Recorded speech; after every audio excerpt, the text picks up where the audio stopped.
देखिए, ये प्रश्न आपको पेपर में अवश्य पूछे जाएंगे, बिल्कुल आना ही आना है। कक्षा नौवीं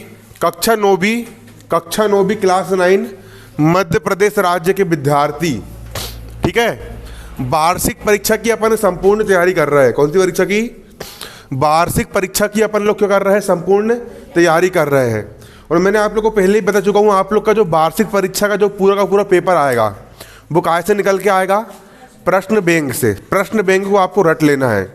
विमर्श पोर्टल से आपको प्रश्न बैंक मिल जाएगा, उससे आपको पूरा याद कर लेना है ना, ठीक है। प्रश्न बैंक 2022 कौन से विषय का? हिंदी विषय का। इसको हम तैयार करने वाले हैं, ठीक है। तो इकाई 2 जो आपका काव्य बोध है, उसके कुछ इंपॉर्टेंट आंसर क्वेश्चन यहाँ पर मैं आप लोग को समझाने वाला हूँ, लिखाने वाला हूँ। आप लोग को कॉपी और पेन लेकर के बैठना है, ठीक है। कॉपी और पेन लेकर के बैठना है। आपको पहले सुनना भी है, सुनने के बाद आपको समझना भी है, समझने के बाद फिर आपको यहीं पर याद भी करना है और उसको कॉपी में नोट करके आपको लिखना भी है। तो सबसे पहला प्रश्न लिखिए, रस की परिभाषा। रस की परिभाषा, रस की परिभाषा उदाहरण सहित दीजिए। उदाहरण सहित दीजिए, यह आपका प्रश्न है। रस की परिभाषा उदाहरण सहित दीजिए। रस किसे कहते हैं? रस। क्वेश्चन लिखिए, क्वेश्चन आपको नोट करना है। आप क्वेश्चन लिखो, सब लोग, सारे बच्चे क्वेश्चन लिखेंगे। रस की परिभाषा उदाहरण सहित दीजिए। तो देखो, इसका उत्तर समझना।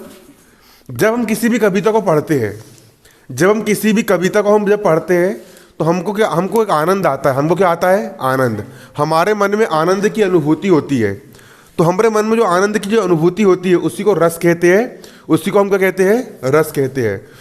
तो उत्तर लिखिए, रस की परिभाषा। हेडिंग डालिए, रस की परिभाषा। उत्तर में हेडिंग डालिए, रस की परिभाषा। इसमें डेस्क फाड़ के लिखो, किसी कविता या काव्य को, किसी कविता या काव्य को, किसी कविता या काव्य को, किसी कविता या काव्य को पढ़ने अथवा सुनने में, किसी कविता या काव्य को पढ़ने अथवा सुनने में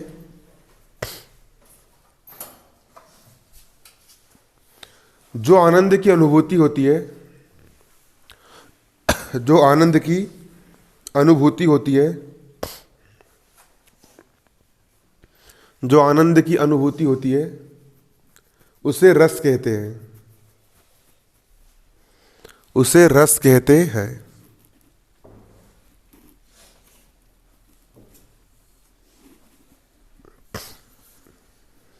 किसी कविता को या किसी काव्य को पढ़ने में या सुनने में हमको जो आनंद की अनुभूति होती है, हमको जो आनंद आता है, हमको जो मजा आता है ना, उसी को हम क्या कहते हैं? रस कहते हैं। उदाहरण लिखो, उदाहरण हास्य रस। उदाहरण लिखो, उदाहरण हास्य रस, हास्य रस। और नीचे वाली लाइन से लिखना, डैडी ने सिलवा दिए 3 कोट 6 पैंट। लिखो नीचे वाली लाइन से, डैडी ने सिलवा दिए 3 कोट 6 पैंट। डैडी ने सिलवा दिए 3 कोट 6 पैंट। डैडी ने सिलवा दिए 3 कोट 6 पैंट। 6 पैंट लिख लिए। अब नीचे लाइन से लिखो, बेटा मेरा बन गया, बेटा मेरा बन गया, बेटा मेरा बन गया कॉलेज स्टूडेंट, कॉलेज स्टूडेंट। हंसी आई पढ़ के? डैडी ने सिलवा दिए 3 कोट 6 पैंट और बेटा मेरा बन गया कॉलेज स्टूडेंट। ठीक है, तो जिस काव्य कविता को पढ़ने से हमारे हृदय में आनंद की अनुभूति होती है उसको हम क्या कहते हैं? रस कहते हैं। बन जाएगा रस। अगला क्वेश्चन लिखो, छंद की परिभाषा उदाहरण सहित लिखिए। गाइड है किसी के पास? छंद की परिभाषा उदाहरण सहित लिखिए। छंद की परिभाषा उदाहरण सहित लिखिए।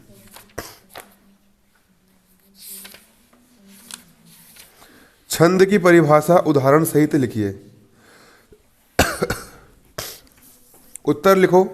उत्तर में डालो हेडिंग छंद। क्वेश्चन क्या है आपका?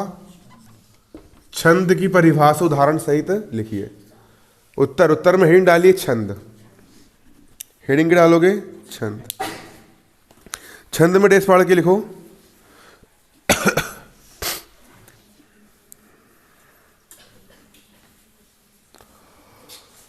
छंद का अर्थ है बंधन।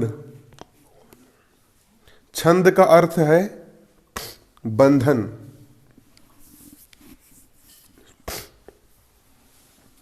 छंद का अर्थ है बंधन। फिर आगे लिखो, बंधन युक्त रचना को पद कहते हैं। बंधन युक्त रचना को पद कहते हैं।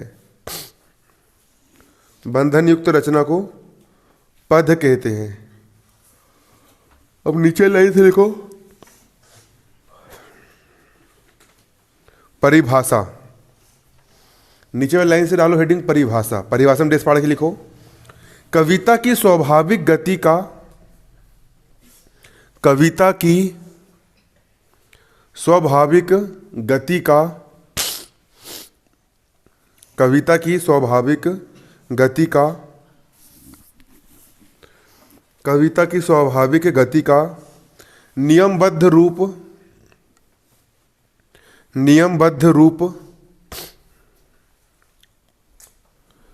कविता की स्वाभाविक गति का नियमबद्ध रूप छंद कहलाता है। छंद कहलाता है। छंद कहलाता है। लिख लिए? आगे लिखो, छंद वह रचना है। छंद वह रचना है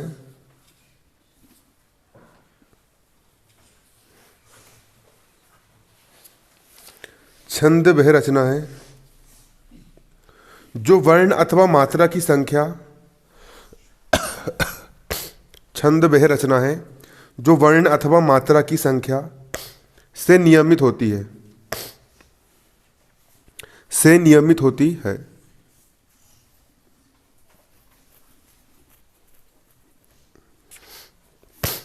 से नियमित होती है।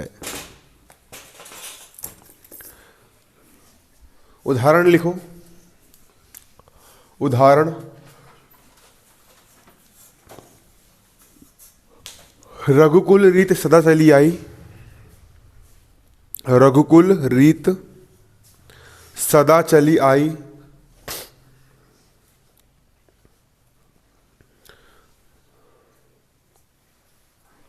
सदा चली आई। फिर नीचे वाली लाइन से लिखो, प्राण जाई पर बचन न जाई। प्राण जाई पर बचन न जाई।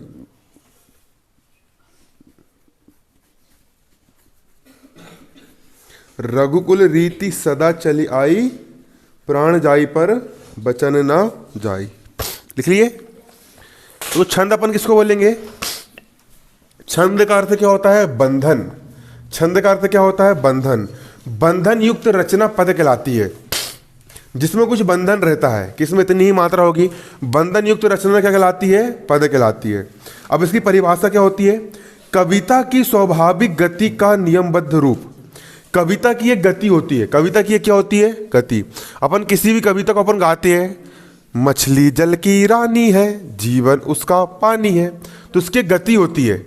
इसके अंदर एक तुक होता है, इसके एक लय होती है, इसकी एक क्या होती है? लय होती है। ठीक है। कविता में कहानी को तो अपन कैसे पढ़ सकते हैं, लेकिन कविता को जब अपन बोलते हैं तो एक गति के हिसाब से बोलना पड़ता है। किस हिसाब से? गति के हिसाब से। है ना कि नहीं। तो कविता की स्वाभाविक गति का नियमबद्ध रूप, कविता की जो स्वाभाविक जो गति होती है उस गति का जो नियमबद्ध रूप होता है, कौन सा रूप, नियमबद्ध रूप, छंद कहलाता है। क्या कहलाता है, छंद कहलाता है। छंद वह रचना है जो वर्ण अथवा मात्रा की संख्या से नियमित होती है। छंद किससे नियमित होता है, वर्णों की संख्या या मात्रों की संख्या से नियमित होता है। जिस छंद में वर्णों की गणना करते हैं, वर्ण यानी का खा गा घाड़ा, है ना, उसको वार्णिक छंद कहते हैं। और जिस छंद में मात्राओं की गणना की जाती है उसे हम क्या कहते हैं, मात्रिक छंद कहते हैं। इसका एग्जाम्पल मैंने आप लोग को अभी चौपाई का एग्जाम्पल बताया, रघुकुल रीति सदा चली आई, प्राण जाई पर वचन ना जाई। ये कौन सा छंद है, ये चौपाई छंद है। बनेगा नहीं बनेगा, बन जाएगा सभी लोग से। चलो अगला क्वेश्चन लिखो, कविता के कितने पक्ष होते हैं वर्णन कीजिए। कविता के कितने पक्ष होते हैं वर्णन कीजिए।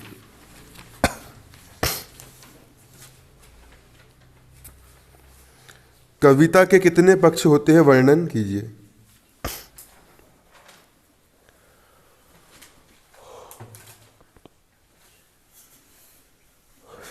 कविता के कितने पक्ष होते वर्णन कीजिए।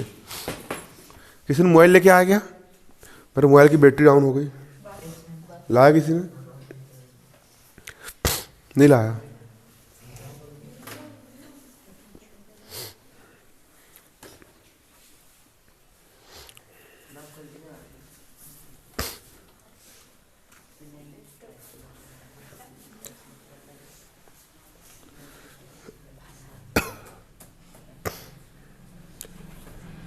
ये लोग इसका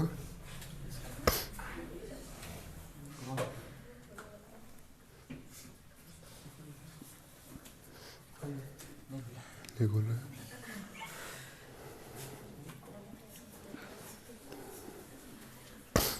कविता के कितने पक्ष होते हैं वर्णन कीजिए।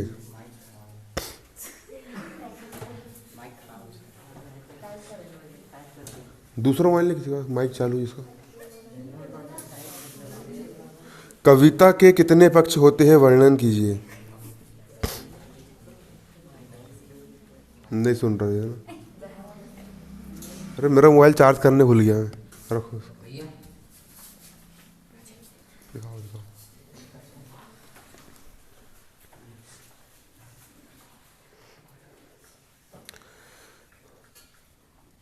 कविता के कितने पक्ष होते हैं वर्णन कीजिए।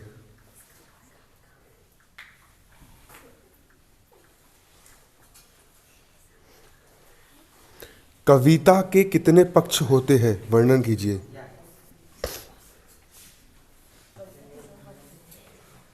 उत्तर लिखो, उत्तर लिखो। कविता के, क्वेश्चन लिख लिए, क्वेश्चन क्या लिखे, कविता के कितने पक्ष होते वर्णन कीजिए। उत्तर लिखो, कविता के दो महत्वपूर्ण पक्ष होते हैं। कविता के दो महत्वपूर्ण पक्ष होते हैं। कविता के दो महत्वपूर्ण पक्ष होते हैं, भाव पक्ष और कला पक्ष। भाव पक्ष और कला पक्ष। भाव पक्ष और कला पक्ष।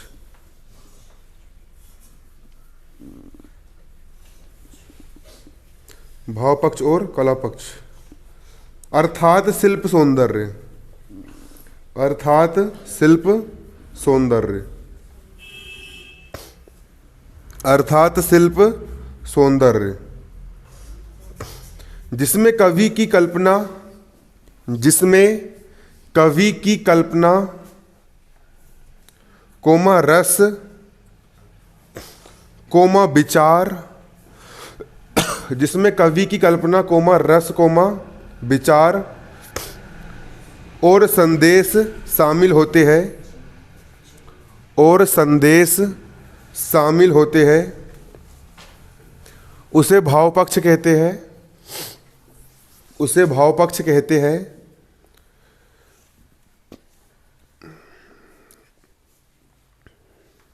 लिख लिए, उसे भाव पक्ष कहते हैं। छंद कोमा अलंकार, छंद कोमा अलंकार, छंद कोमा अलंकार, कोमा भाषा, छंद कोमा अलंकार, कोमा भाषा, कोमा शैली, कोमा शैली आदि कला पक्ष के अंतर्गत आते हैं। आदि कला पक्ष के अंतर्गत आते हैं। आदि कला पक्ष के अंतर्गत आते हैं। लिख लिए। तो कविता के कितने महत्वपूर्ण पक्ष होते हैं? कविता के दो महत्वपूर्ण पक्ष होते हैं। पहला क्या होता है? भाव पक्ष, और दूसरा कला पक्ष। भाव पक्ष के अंतर्गत क्या आते हैं? कवि के मन की कल्पना, ठीक है, और क्या आता है? रस, छंद, रस आता है, विचार आता है, और संदेश शामिल होता है कि कवि अपने मन से क्या संदेश देना चाह रहा है, वो कवि के अंदर के भाव क्या है वो, है ना। और कला पक्ष, कला का मतलब होता है आर्ट, कि वो किस प्रकार से लिख रहा है ना। तो कला पक्ष में क्या आता है? अलंकार आता है, छंद आता है, ये सब आते हैं। इस प्रकार कविता के दो पक्ष होते हैं, ठीक है। कविता कितने पक्ष होते हैं? दो पक्ष होते हैं। अगला क्वेश्चन लिखो, महाकाव्य एवं खंड काव्य में तीन अंतर लिखिए। महाकाव्य एवं खंड काव्य में तीन अंतर लिखिए। महाकाव्य एवं खंड काव्य में तीन अंतर लिखिए। दो कॉलम बनाओ, पहला बनाओ महाकाव्य का और दूसरा किसका बनाओगे? खंड काव्य का, है ना। दो कॉलम बनाओ, पहला किसका बनाओगे? महाकाव्य का, और दूसरा खंड काव्य का।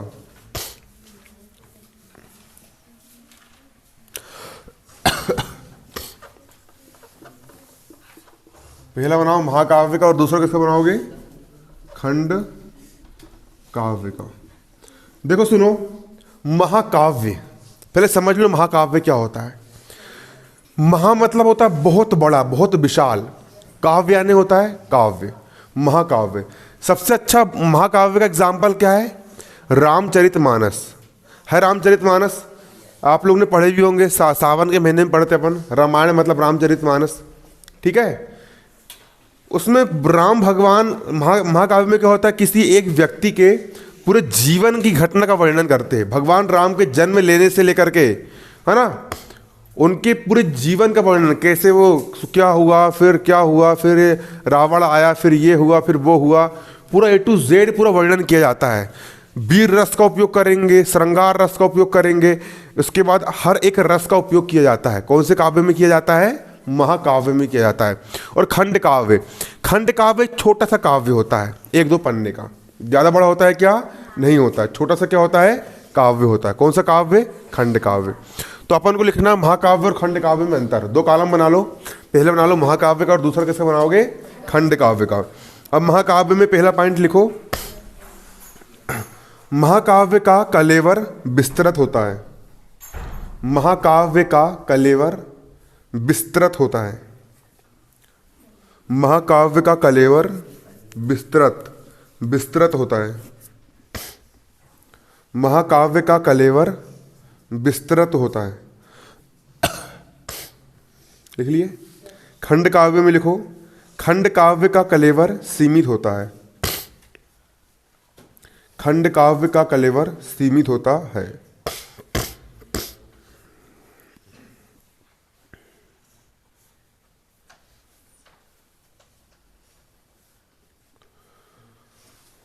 अब महाकाव्य में लिखो अगला पॉइंट, महाकाव्य अनेक सर्गों में विभाजित होता है।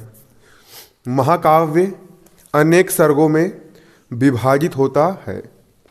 लिखो, महाकाव्य अनेक सर्गों में विभाजित होता है। महाकाव्य अनेक सर्गों में विभाजित होता है। जबकि खंड काव्य में लिखो, महाकाव्य अनेक सर्गों में विभाजित होता है। खंड काव्य में एक ही सर्ग होता है। खंड काव्य में एक ही सर्ग होता है। खंड काव्य में एक ही सर्ग होता है।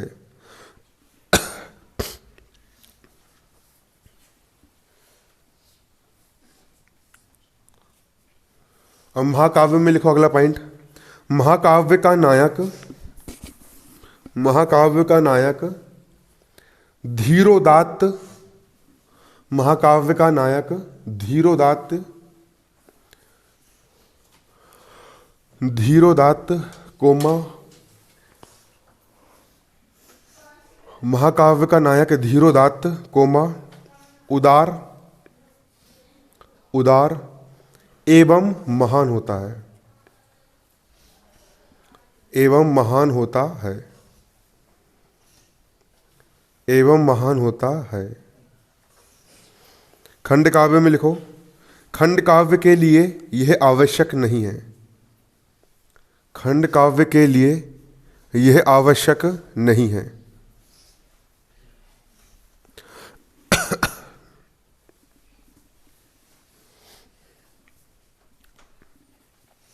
अब महाकाव्य में लिखो अगला पॉइंट, महाकाव्य में समस्त जीवन का अंकन होता है। महाकाव्य में समस्त जीवन का अंकन होता है। महाकाव्य में समस्त जीवन का अंकन होता है। लिख लिए, महाकाव्य में समस्त जीवन का अंकन होता है। खंड काव्य में लिखो, खंड काव्य के लिए यह आवश्यक, सॉरी है ना, महाकाव्य में क्या लिखे, महाकाव्य में समस्त जीवन का अंकन होता है।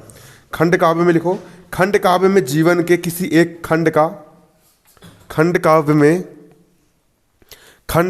में जीवन के किसी एक खंड का चित्रण होता है।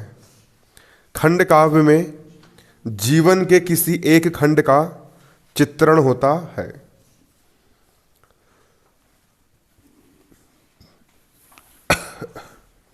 खंड काव्य में जीवन के किसी एक खंड का चित्रण होता है। अब महाकाव्य में लिखो अगला पॉइंट, महाकाव्य में अनेक छंद प्रयुक्त होते हैं। महाकाव्य में अनेक छंद प्रयुक्त होते हैं। महाकाव्य में अनेक छंद प्रयुक्त होते हैं। लिख लिए, महाकाव्य में अनेक छंद प्रयुक्त होते हैं। अब खंड काव्य में लिखो, जबकि खंड काव्य में जीवन के किसी एक खंड का चित्रण होता है। जबकि खंड काव्य में जीवन के किसी एक खंड का चित्रण होता है।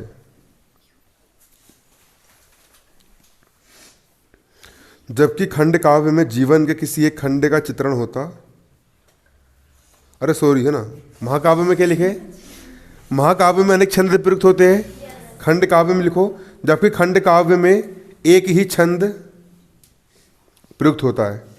जबकि खंड काव्य में एक ही छंद प्रयुक्त होता है। जबकि खंड काव्य में एक ही छंद प्रयुक्त होता है। खंड काव्य में क्या होता है, एक ही छंद क्या होता है, प्रयुक्त होता है। तो देखो हमारा प्रश्न क्या है, महाकाव्य और खंड काव्य में क्या लिखना है, अंतर लिखना है। महाकाव्य का कलेवर कैसा होता है, विस्तृत होता है। मतलब महाकाव्य की कहानी क्या होती है, बहुत बड़ी होती है। उसका कई बार महाकाव्य को पढ़ने में महीनों का समय लग जाता है, ठीक है। और खंड काव्य का कलेवर कैसा होता है, सीमित। मतलब खंड काव्य की कहानी कैसी होती है, छोटी होती है। महाकाव्य में कई सारे सर्ग होते हैं, जैसे कि रामचरितमानस में कई सारे सर्ग हैं, बाल कांड, लंका कांड, अयोध्या कांड, है ना कि नहीं, कई सारे क्या होते हैं, सर्ग होते हैं। और खंड काव्य में क्या होता है, एक ही सर्ग होता है। कितने सर्ग होते हैं, एक ही सर्ग होता है। महाकाव्य किसी एक व्यक्ति के ऊपर लिखा जाता है, जैसे भगवान राम के ऊपर एक महाकाव्य कौन सा लिखा गया है, रामचरितमानस। और महाकाव्य का जो नायक होता है वो कैसा होता है, धीरोदात्त, मतलब कि धैर्यवान होता है। उदार मतलब होता है दयालु, है ना। महाकाव्य का नायक कैसा होता है, धीरोदात्त, मतलब कि धैर्य धारण करने वाला, है ना। राम भगवान कैसे है ना, धैर्य धारण करने वाले है कि नहीं, है ना। उदार कैसे होते हैं, महाकाव्य का नायक उदार होता है। और महान गुणों वाला होता है, कैसा होता है, महान गुणों वाला। इतने महान उसके अंदर गुण पाए जाते हैं महाकाव्य के नायक के अंदर कि दुनिया में किसी मर्यादा पुरुषोत्तम भगवान श्री राम, है ना कि नहीं, कितने महान गुण, है ना कि नहीं, ऐसा रहता है। और खंड काव्य के नायक के लिए आवश्यक है क्या, नहीं है। खंड काव्य ऐसा रहता है किसी के भी ऊपर लिख सकते हैं, चोर के ऊपर भी अपन खंड काव्य लिख सकते हैं, है ना कि नहीं, ऐसा रहता है। महाकाव्य में क्या होता है, जीवन का समस्त अंकन होता है, जीवन की हर घटना का वर्णन होता है, बचपन से लेकर के बड़े होने से लेकर के हर एक चीज का अंकन काय में होता है, महाकाव्य में होता है। और खंड काव्य में क्या होता है, खंड काव्य में जीवन के किसी एक खंड का अंकन होता है। खंड काव्य में क्या होता है, जीवन के किसी एक खंड या किसी एक घटना का क्या किया करा जाता है, अंकन किया जाता है। काय में करते हैं, खंड काव्य में करते हैं। अगला, महाकाव्य में अनेक छंद प्रयुक्त होते हैं। महाकाव्य रामचरितमानस, उसमें चौपाई में भी लिखा गया है, दोहा में भी लिखा गया है, सोरठा में भी लिखा गया है, कई सारे छंदों का उपयोग किया गया है काय में, महाकाव्य में, है ना कि नहीं, ठीक है। और खंड काव्य में क्या होता है, सिर्फ एक ही छंद का प्रयोग करते हैं। खंड काव्य में क्या करते हैं, एक ही छंद का उपयोग किया जाता है। बन जाएगा, ये पेपर में 3-4 नंबर का प्रश्न आएगा जी, है ना। अगला क्वेश्चन लिखो, श्रृंगार रस की परिभाषा उदाहरण सहित दीजिए। श्रृंगार रस की परिभाषा उदाहरण सहित दीजिए। श्रृंगार रस की परिभाषा उदाहरण सहित दीजिए।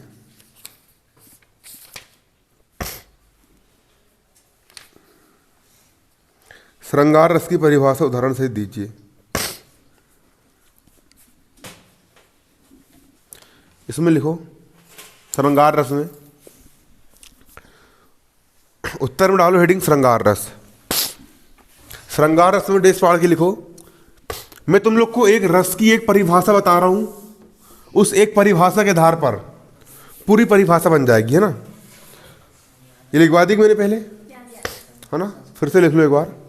जब सा हृदय के हृदय में स्थित, जब श्रृंगार रस में डेस फाड़ के लिखो, जब सा हृदय के हृदय में स्थित, जब सा हृदय के हृदय में स्थित रति नामक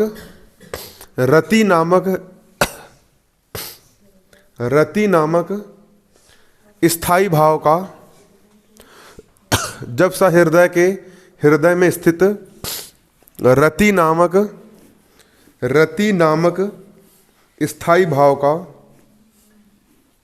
रति नामक स्थाई भाव का विभाव कोमा अनुभाव एवं संचारी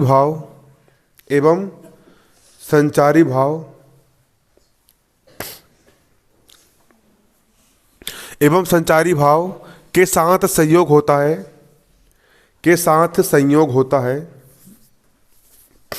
के साथ संयोग होता है,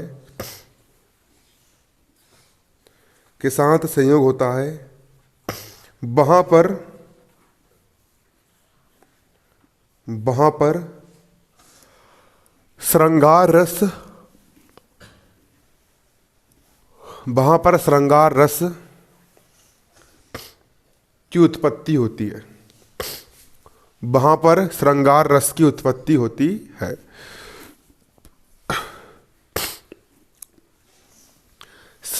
लिख लिए, श्रृंगार रस का स्थायी भाव क्या होता है, रति होता है। क्या होता है, रति। तो श्रृंगार रस की परिभाषा कैसे बनेगी, जब सा हृदय के हृदय में स्थित रति नामक स्थायी भाव का, श्रृंगार रस के लिए क्या लिखोगे, रति नामक स्थायी भाव का विभाव अनुभाव एवं संचारी भाव के साथ संयोग होता है, वहां पर कौन सा रस होता है, श्रृंगार रस होता है।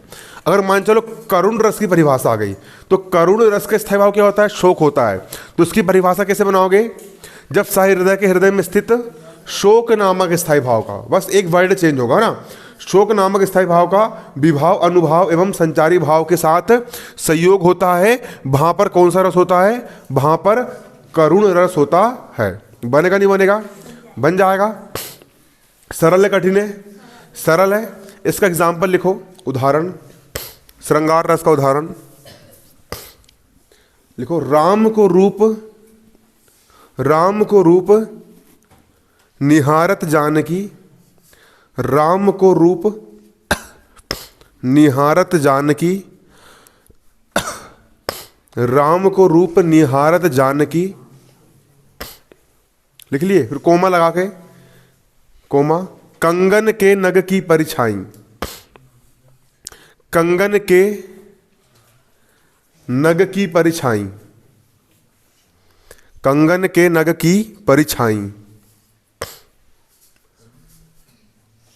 फिर नीचे लाइन से लिखना, यातय सबय सुधि भूली गई, यातय सबय सुधि, यातय सबय सुधि भूली गई, भूली गई, भूली गई, कोमा कर टेक रही पल टारत नाही, कर टेक रही पल टारत नाही। तो श्रृंगार रस, एक परिभाषा इसकी और ये बनती है कि श्रृंगार रस की, जहां पर नायक और नायिका के मिलन का वर्णन हो, या जहां पर नायक और नायिका की बात होती, वहां पर कौन सा रस होता है? श्रृंगार रस होता है। नायक नायिका मतलब हीरो और हीरोइन अंग्रेजी में ना, ठीक है। तो श्रृंगार रस दो प्रकार का होता है, पहला होता है संयोग श्रृंगार, दूसरा होता है वियोग श्रृंगार। जहां पर नायक और नायिका के मिलन का वर्णन होता है, नायक और नायिका के मिलन का वर्णन होता है, वहां पर कौन सा रस होता है? संयोग श्रृंगार होता है। और जहां पर नायक और नायिका के बिछड़ने का वर्णन होता है, वहां पर कौन सा श्रृंगार होता है? वियोग श्रृंगार होता है। कौन सा श्रृंगार होता है? वियोग श्रृंगार होता है। कौन सा होता है? वियोग श्रृंगार होता है। ठीक है, आ रहा समझ में तुमको? ठीक है, ऐसा रहता है संयोग। तो यहां पर कौन सा श्रृंगार है? पढ़ के दिखाओ इसको। राम को रूप निहारत जानकी, कंगन के नग की परछाई। हुआ क्या था कि अशोक वाटिका में जब माता सीता रावण के लंका में मतलब थी है ना, हनुमान जी ने ऊपर से क्या गिराए थे? अंगूठी गिराए थे। और जैसे ही माता सीता ने अंगूठी को देखी और उनको उसमें राम भगवान की छवि दिखी, तो दोनों को मिलने का वर्णन हुआ था। इसलिए यहाँ पर कौन सा श्रृंगार है? संयोग श्रृंगार है। और वियोग श्रृंगार एक और है, हे खग मृग हे मधुकर श्रेणी, तुम देखी सीता मृग नैनी। भगवान राम मतलब कि चिल्ला रहे हैं कि हे खग, हे खरगोश, हे मृग, हे मोर, हे मधुकर श्रेणी, हे पर्वत पहाड़, क्या तुमने कहीं सीता को देखा है ना? तो मतलब बिछड़ने का वर्णन यहाँ पर है ना। तो एक संयोग श्रृंगार होता है, क्या होता है? वियोग श्रृंगार होता है। अगला क्वेश्चन लिखो, श्रृंगार रस के कितने भेद है? उदाहरण सहित लिखिए। क्वेश्चन लिखो, श्रृंगार रस के कितने भेद है? उदाहरण सहित लिखिए। उत्तर, श्रृंगार रस के दो भेद हैं। उत्तर लिखो, श्रृंगार रस के दो भेद है। पहला संयोग श्रृंगार, पहला लिखो संयोग श्रृंगार। श्रृंगार रस के दो भेद है। पहला लिखो संयोग श्रृंगार। संयोग श्रृंगार में डेस फाड़ के लिखोगे, जहां पर नायक और नायिका के मिलन का वर्णन हो, जहां पर नायक और नायिका के मिलन का वर्णन हो, जहां पर नायक और नायिका के मिलन का वर्णन हो, जहां पर नायक और नायिका के मिलन का क्या हो? वर्णन हो, वहां संयोग श्रृंगार होता है। बाकी मेरी कहानी में अभी तक नायक ही, मैं बस नायक हूं, नायिका कोई घैचे नहीं। लिखो ना, जहां पर नायक और नायिका के मिलन का वर्णन हो, वहां पर संयोग श्रृंगार होता है।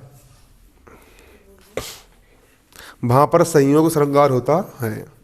ठीक है, वहां पर कौन सा श्रृंगार होता है? संयोग श्रृंगार होता है। एग्जाम्पल लिख लोगे, राम को रूप निहारत जान की कंगन के नक की परछाई, है ना। यहां पर क्या का वर्णन हो रहा है? मिलन का क्या हो रहा है? वर्णन हो रहा है। ठीक है, दूसरा लिखो वियोग श्रृंगार। वियोग श्रृंगार है ना। वियोग श्रृंगार में डेस फाड़ के लिखो, जहां पर नायक और नायिका के विरह, जहां पर नायक और नायिका के विरह, कोष्टक में बिछड़ने, कोष्टक में बिछड़ने,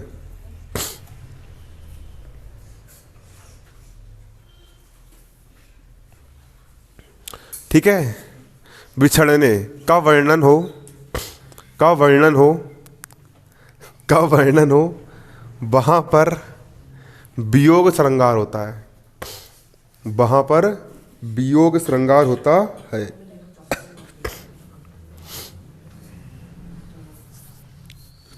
वहाँ पर कौन सा होता है? वियोग श्रृंगार होता है।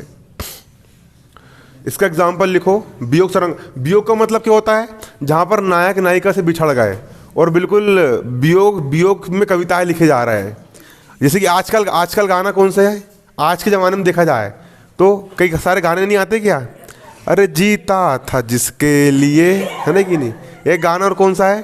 परदेसी परदेसी जाना नहीं। ये इसको लिख के मत जाना, है ना? लेकिन लिखना कौन से वाले? एग्जाम्पल लिखो। हेरी में तो प्रेम दीवानी, हेरी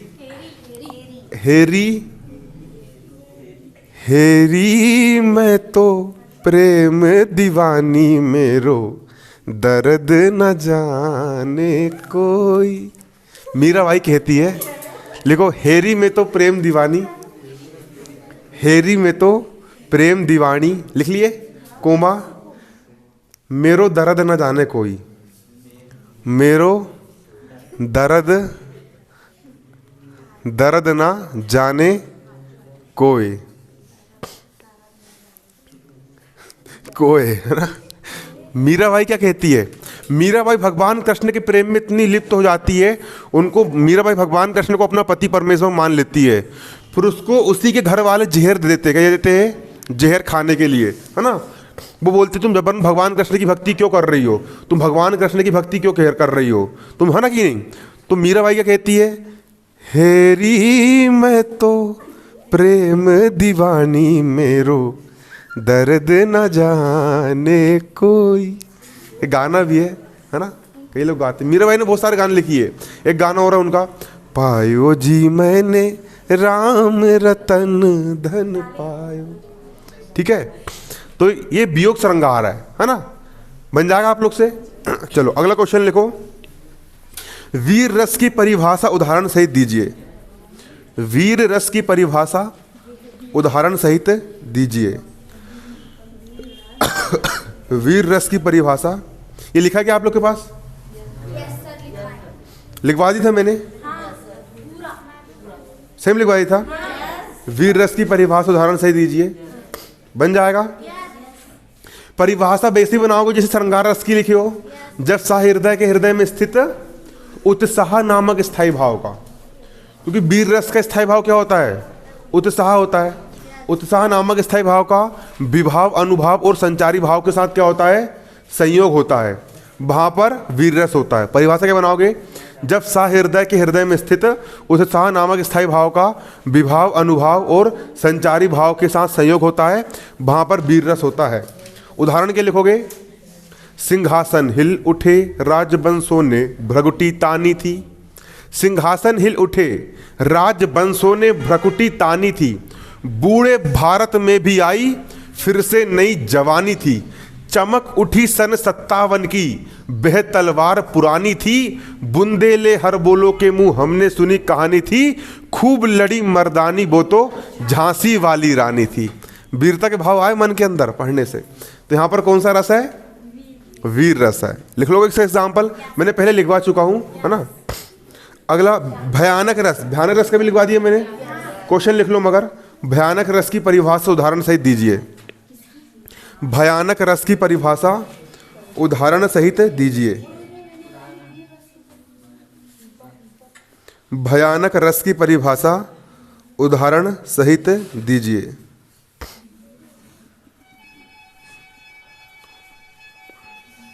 भयानक रस की परिभाषा उदाहरण सहित दीजिए। ये भी मैंने आप लोग को पहले लिखवा चुका हूं। परिभाषा कैसे बनाओगे? जैसे श्रृंगार रस की बनाए थे ना, वैसे ही। जब सहृदय के हृदय में स्थित भय नामक स्थायी भाव का विभाव अनुभाव और संचारी भाव के साथ संयोग होता है, वहां पर कौन सा रस होता है? भयानक रस होता है। कौन सा रस होता है? भयानक रस होता है। इसका एग्जाम्पल क्या है भयानक रस का? जिसको देख के डर लग जाए। भयानक रस क्या है? भयानक रस का एग्जाम्पल क्यों क्या है? अरे बताओ रे। चलो तुम लिख लेना ना।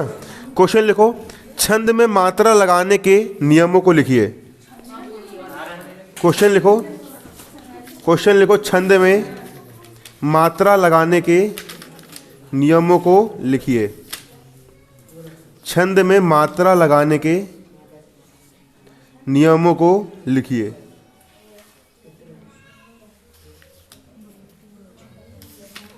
छंद में मात्रा लगाने के नियमों को लिखिए। इसका पासवर्ड क्या है?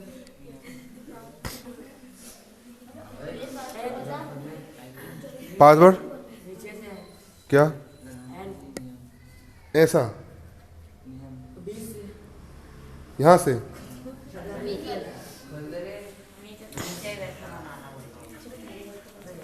क्वेश्चन लिखो, छंद में मात्रा लगाने के नियमों को लिखिए। छंद में मात्रा लगाने के नियमों को लिखिए।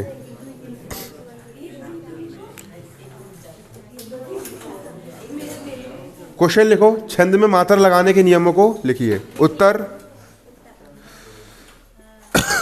उत्तर लिखो।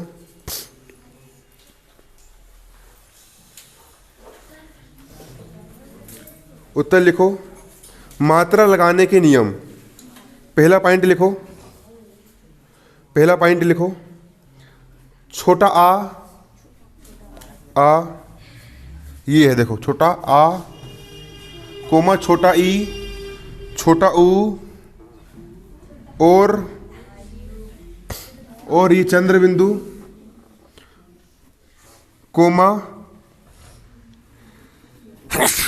कोमा अनुनासिक।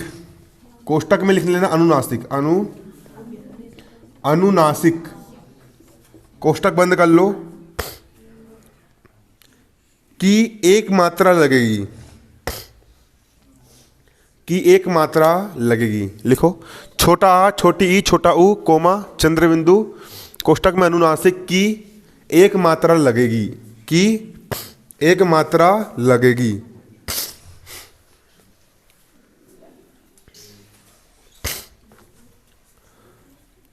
व्यंजन के साथ भी, व्यंजन के साथ भी एक मात्रा लगेगी। व्यंजन के साथ भी एक मात्रा लगेगी। व्यंजन के साथ भी एक मात्रा लगेगी।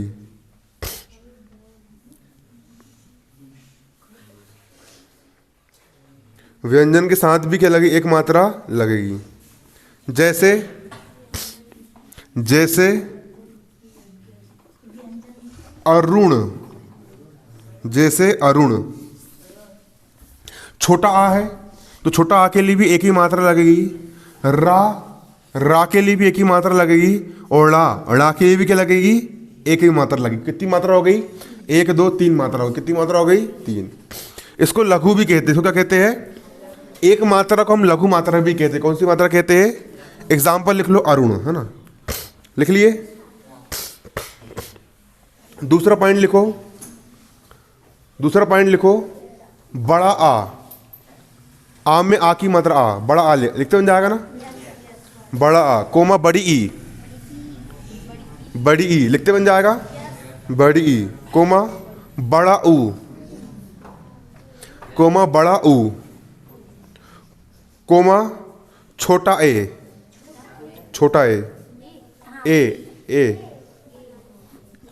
कोमा बड़ा ए में एक ही मात्रा ए, बड़ा ए लिखते बन जाएगा। ए कोमा छोटा ओ, आ में ओ की मात्रा ओ, कोमा अम की बिंदु, अम की बिंदु। आ बनाओ, उसके ऊपर बिंदु लगाओ, है ना, अम। कोमा आहा, आ और विसर्ग लगा देना, आहा। में 2 मात्राएं, में 2 मात्राएं, अर्थात गुरु, अर्थात गुरु, अर्थात गुरु।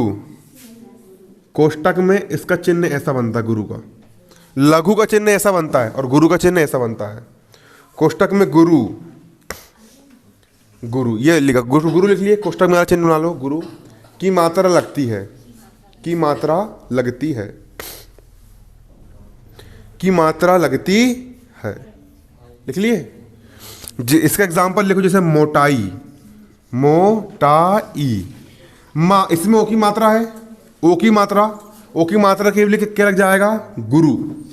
टा में आ की मात्रा टा, तो इसमें भी क्या लग जाएगा, गुरु। और बड़ी ई के लिए क्या लग जाएगा, गुरु। तो कितनी मात्रा हो गई, 2 और 2 4 और 2 कितनी हो गई, 6 मात्रा यहां पर हो गई। लिख लिए। तीसरा पॉइंट लिखो, जब संयुक्त व्यंजन आए तीसरा पॉइंट लिखो, जब संयुक्त व्यंजन आए, जब संयुक्त व्यंजन आए, जब संयुक्त व्यंजन आए, कोमा, तब संयुक्त व्यंजन से पहले वाले वर्ण पर, तब संयुक्त व्यंजन से पहले वाले वर्ण पर 2 मात्राएं लगेगी। जब संयुक्त व्यंजन आए, कोमा, तब संयुक्त व्यंजन से पहले वाले वर्ण पर 2 मात्राएं लगेगी, 2 मात्राएं लगेगी। यदि संयुक्त व्यंजन से पहले वाले वर्ण में, यदि संयुक्त व्यंजन से पहले वाले वर्ण में 2 मात्राएं है, 2 मात्राएं है, तो 2 ही मात्राएं लगेगी, तो 2 ही मात्राएं लगेगी।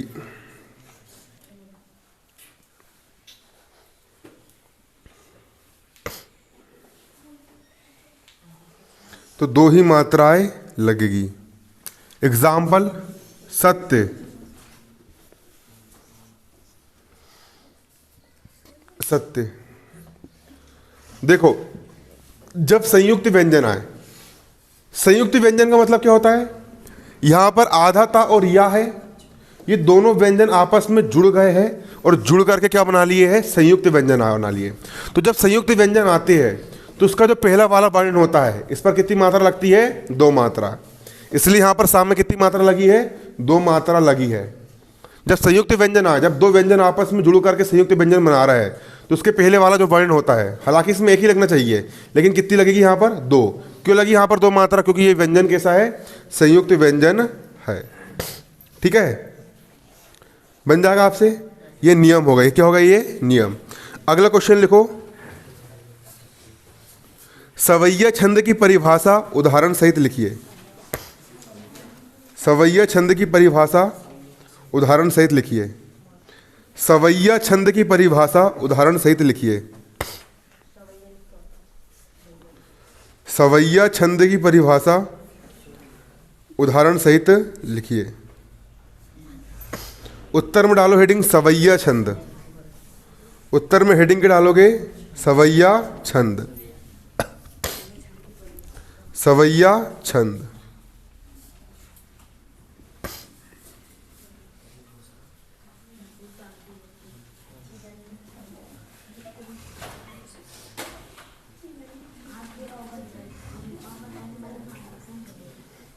सवैया छंद डालो हेडिंग परिभाषा। हेडिंग के डालोगे परिभाषा। परिभाषा में डेस पाड़ के लिखो, यह एक वार्णिक छंद है। यह एक वार्णिक छंद है। यह एक वार्णिक छंद है। इसमें कुल 23 वर्ण होते हैं। इसमें कुल 23 वर्ण होते हैं। इसमें कुल 23 वर्ण होते हैं। इसमें 7 मगण, इसमें 7 मगण लिख लिए। इसमें 7 मगण, मगण है ना, लिखते बन जाएगा 7 मगण। और अंत में 2 गुरु होते हैं। और अंत में 2 गुरु होते हैं। और अंत में 2 गुरु होते हैं। वैसे सवैया छंद, वैसे सवैया छंद 22 वर्णों से लेकर, वैसे सवैया छंद 22 वर्णों से लेकर 26 वर्णों तक का हो सकता है। वैसे सवैया छंद 22 वर्णों से लेकर 26 वर्णों तक का हो सकता है।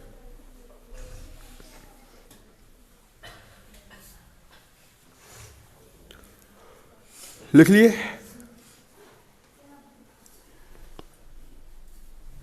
उदाहरण लिखो। उदाहरण में पहली लाइन लिखोगे, या लकुटी, या में आकी मात्रा या लिख लिए। फिर लकुटी, अरु, अरु कमरिया पर,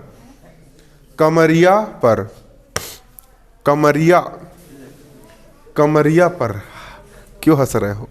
कमरिया पर, कोमा राज तिहुपुर को, राज तिहुपुर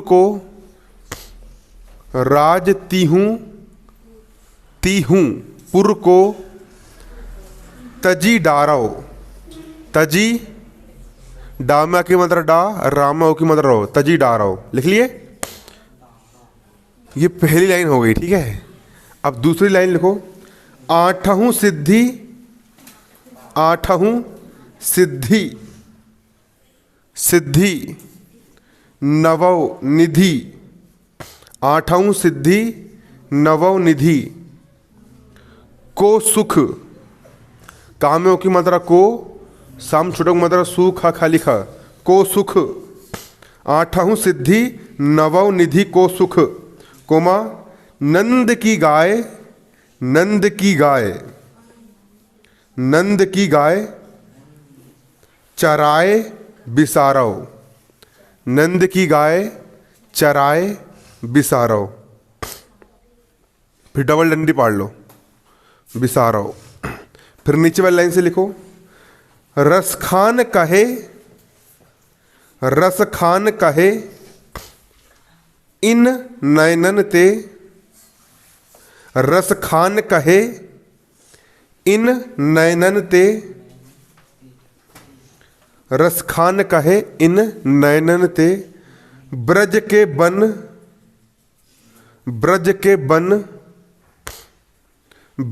बन, बाग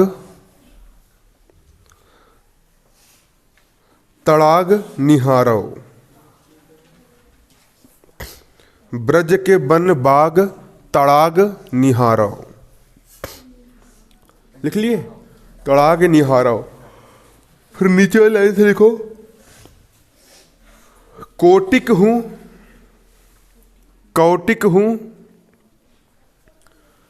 कल धोत के धाम,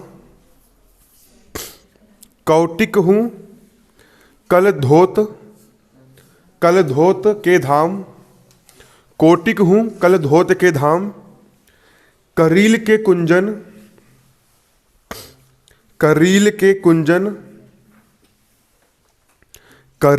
कुंजन ऊपर बारव, करील के कुंजन ऊपर बारव। लिख लिए। करील के कुंजन ऊपर बारव। ठीक है। ये काय का एग्जाम्पल हो गया तुम्हारा? सोरठा छंद का क्या हो गया? एग्जाम्पल हो गया। जितना मैंने आज लिखवाया हूं उतना पूरा क्या करना है? याद करना है। ठीक, जाओ।